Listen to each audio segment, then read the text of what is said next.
also grateful for the questions. I thought there were some really good questions there. The URL to the record that he spoke about, that is on iSearch, but again, we'll put that link out again so you can find that link there.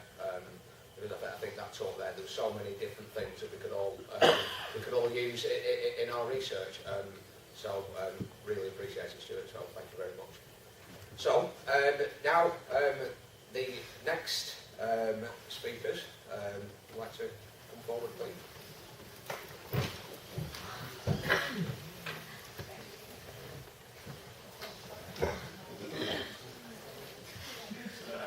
So Cycle Route, Social Enterprise and UCBC criminology graduates. Okay. And so Paul, Rebecca and Emma, I'll leave the floor with you guys.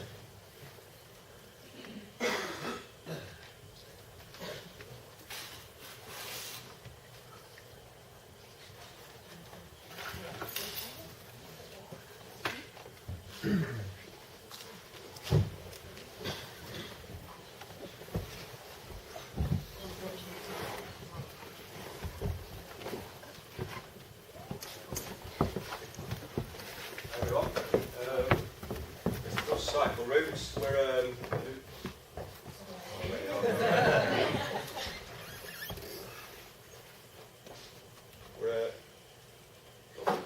a newly formed not-for-profit company in Blackburn. I'm Paul. I studied sustainable construction back in 2012. Finished. Come out, did really well. Unfortunately, couldn't really get anywhere within the construction industry. But what I really got from it was the sustainability side of things and how we throw everything away, that sort of thing. I'm Emma. I studied with Becky finished in 2013. We got together, which we'll find out shortly. And we're running Cycle Routes now. Yeah, that's us. Right, so I mean, initially we started off, like we said, as university students, and then these two were doing a dissertation, which I'll let them tell you about. Yeah, we decided to look at the causes and effects of local food poverty in the 21st century. At the time, Paul was embarking on a charity bike ride for Blackburn Food Bank and Blackburn Caring Service. So me, Emma and Paul all decided why not link the two together and create something more out of it. It was really successful. Me and Emma created a video. Some of you might have seen it, some of you might not have done. Some of you might have seen Paul in the paper at the time. But from that, we decided that we wanted to do something a little bit more interesting. £8,500. Yeah, a bit more than raise £8,500. So we wanted to implement something a bit more positive in the town, more permanent. So we decided to start a social enterprise, but at the time we didn't know what we wanted to do. So there was a lot of brainstorming, a lot of thinking about where we could take things, and then we decided that we would recycle bicycles, but with a twist, not just like a second-hand bike shop. So I mean, you have to apologise. I've literally no time to put this together. So with no notes, no nothing, we just basically knocked this together in about an hour this morning. So it's a little bit ad lib. So yeah, we developed the idea anyway. I mean, initially we weren't too sure. We knew what we wanted to do. When we come up with the idea, we were knocking around, we thought it was fantastic and everything, but we didn't know where we wanted to take it. So we had a quick meeting with Nick Hall from the University Centre. He saw that there was obviously something in the idea, gave us some fantastic advice, and he put us in touch with different local start-up services in Blackburn, such as Bootstrap, and Cellnet, CVS services. I mean, lots and lots of different organisations. So initially we went down to see Bootstrap. They allocated as a business advisor who talked us through how to put a business plan together. He talked us through how we go about getting funding, what sort of structure we wanted to be as a company. And from that, you want to take a little bit? Basically, we just tried to network with everybody and anyone, including Jack Straw, the police, all sorts of different people. We were for giving up, we were banging doors down, and we finally got through a few doors and started applying for grant funding. I'll just say before you change the slide as well, through networking, which is pretty key. I mean, if you're passionate about something, it's all about speaking to the right people. And if you're determined and you don't give up, then you get places. Through networking, we've managed to secure premises at a nominal fee. We've had absolutely loads and loads and loads of help just through, I mean, word of mouth. I mean, initially we were going out and approaching people, and we were going out there and we were kind of like, we went to Jack Straw, we were all over the place trying to get this and the other, and we didn't seem to get anything back, did we? I mean, these projects seemed like the one called Connect, and they're all to do with sustainable transport. We had meetings with them, and they said, yeah, your idea's fantastic. It was no help or support. But I mean, there's a lot of third sector organisations, I mean, that kind of, they want to work with you and they want to collaborate with you. So, I mean, yeah, that's enough there, I think. So this is where we're up to now. I mean, at the minute, it doesn't look like much, that's why it's kind of a work in progress, but slowly we're getting there. I mean, these bicycles, we haven't actually advertised at the moment. We're not actually physically trading. We'll be open for trading in the next 2 to 3 weeks. These bicycles have just come from word of mouth. I think we're up to 119 at the minute. Tons. In 1.388 tonnes that we saved from landfill. Yeah. We've also got contacts with a charity as well. So we have zero waste. I mean, because some of the bikes that come in are just absolutely knackered. They're just good for nothing. I mean, once you take them parts off, so we've gone to a charity, and any bikes that we've got no use for now, they're all going over to Burkina Faso, is it?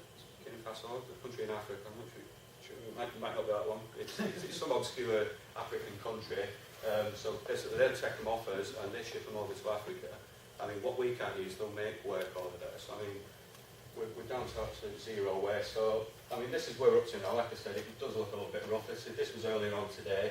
At the end there, this is the charity bike ride that we did this year. We didn't just do one last year. Every year we're going to run charity events as well. It's not just about us and our bikes or anything like that. We've got a lot of ideas and a lot of plans that we want to implement, but also at the same thing, I mean, we're quite passionate about Blackburn, quite passionate about community, and quite passionate about charity and awareness and that sort of thing. So we do run events. I mean, this year we did it for Rock Fens Cash for Kids. I don't know if anybody's heard Rock Fens Cash for Kids.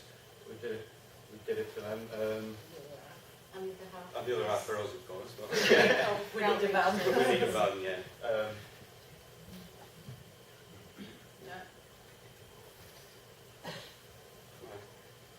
No? Okay. So this is us in a nutshell. Basically, we're a community interest company limited by guarantee. And what that means is we're a third sector organisation. So we're a kind of, I'm just public speaking, we're kind of a cross between what we call charity and a business. So whereas a charity relies on grant funding, we run as a business, we make a profit, but we don't make a profit, if you know what I mean. So we're self-sustaining in the respect that the company will generate an income through the sales that we generate and through training and selling of bikes and other activities that we've got. But rather than just relying solely on getting grants and stuff like that, we operate as a business. So we make a profit, but we don't make a profit. We're a not-for-profit. So any profit that we do make, after all our expenses, goes back into the company and further projects, rather than being siphoned off into shareholders' pockets or anything like that. So what we do is we take in donated, unloved and wanted bicycles, anything that we can salvage, we'll salvage and reuse, or any bicycles that are decent enough, we put them back together and give them to somebody else who wants to re-love them at an affordable cost. I mean, the catchment area is what we're mainly aiming at, not exclusively, because we include everybody. Sorry, I am babbling, but bear with me. Got so much to say, which is from now on. We're aimed, basically, we're mainly aimed at people that are perhaps less well off, so I mean, more disadvantaged, low income, yeah. That sort of thing. to promote inclusion. Yeah, to promote inclusion. We're also a training provider as well. We'll be doing bikeability and road safety training, as well as next year we're going to implement training, bicycle mechanic training as well, because there is none locally, and there is currently more jobs for bicycle mechanics than there is actually bicycle qualified bicycle mechanics, and the nearest place to do the qualification is Manchester. So then, other than that, you're talking Midlands and down south. So we're looking at becoming training providers. We have got a lot more ideas, but it's just implementing them one at a time. We're all volunteers ourselves. None of us are getting paid at the moment at all, and we obviously want to encourage as many people to engage and volunteer as possible, not just with us, with anybody else. Yeah, well, we've already mentioned the annual charity events that we're running, and we're inclusive. I think everybody deserves a second chance, or as many chances as they need. I mean, people sometimes are too quick to judge. So, I mean, we want to work with a lot of different sectors of society, such as we've been running a project in January working with Lifeline and the youth offending team, and is it Campbellview? And Campbellview. We're on 3 separate projects there. We're going to take people with drug and alcohol problems in, and they're going to build their own bike up. So at the end of it, they'll get a certificate. They'll get a bike as well that they can take away with themselves.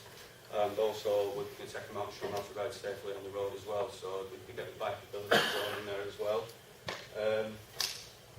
So yeah, but I mean, mainly what we're into is community partnerships, collaborating with other organisations. And this is just an example of collaboration with the UCBC. When we first started, the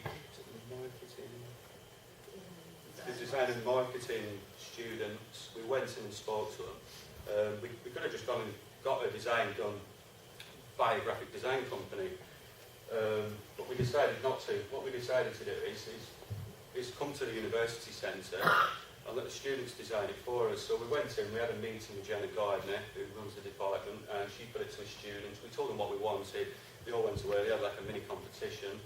We come back in, we had a look through what the designs that people had, and we picked out a few that we liked the most of, and they carried on working on them. And at the end of it, this is the design that we've got now, which is a company logo. It was done by Ian Brown Ali, and he's got one in his portfolio, which is, I mean, it's good for his further development. It's out there, we're actually using it, so he's got something to show from it.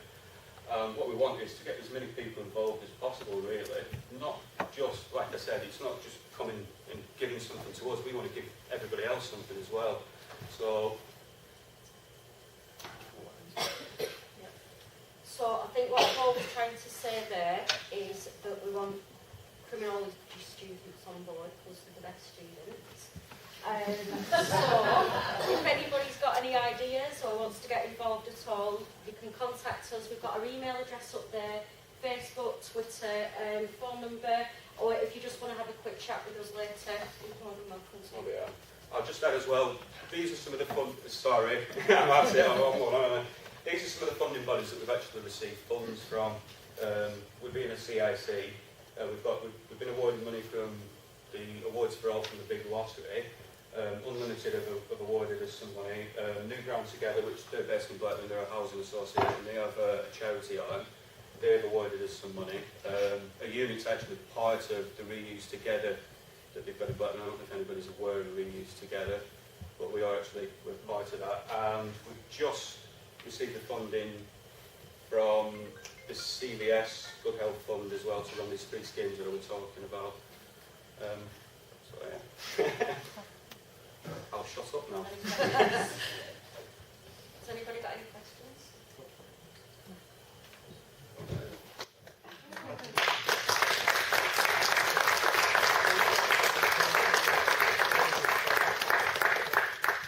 So, as you can tell, they, you know, it's a modest company in that they, you know, we as staff, we could not have predicted what these guys have done.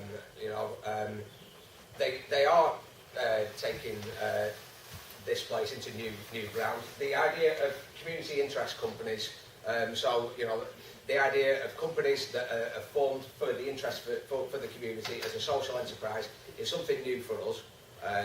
I was extremely proud last year when these guys asked me to be a director on the company, and I for me saw this as possibly a new role for myself as a lecturer, in that, you know, we can help, you know, with this kind of thing. What I would say is that when many people in this place heard that I had the term of a director, they then sort of said, well, I thought you were anti this and I thought you were anti that. So basically, so the idea of a social enterprise is something that's new to many people. So, you know, so if you don't really understand what a social enterprise is, then, as I say, you know, you're not alone. The reason why I just want to say something now is we've got an event coming up in UCBC in about 3 weeks' time. I will give you the details to the event, where the Cellnet, the company that the guys mentioned, they're coming in, and the title of the talk is how to make money out of your social enterprise. You know, if it is something that you're interested in, these are the kind of things, if you've got ideas and things like that, then please, as I said, put your name down on this list when we send it, because you know, it's a new way of doing business, and yeah, you know, so thank you very much.